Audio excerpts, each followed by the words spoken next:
How's it going? This is Ricardo, and in this video I'll show you how to remove the wireless card on a Dell G3 version 3779. If you're looking for parts for this laptop, go to our website and use this coupon for a 5% off discount.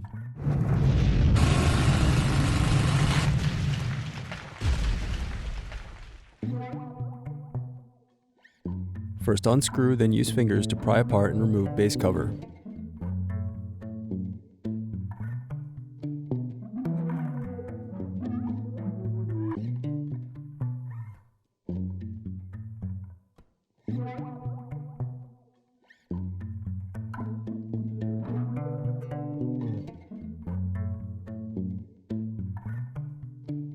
Now unscrew and disconnect battery.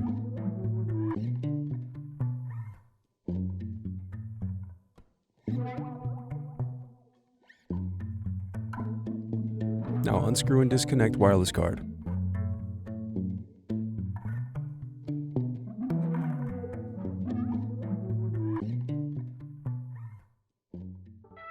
Thanks for watching. Don't forget to like and subscribe if you enjoyed this video. And if you need more, check out this playlist to watch other tutorials for your laptop.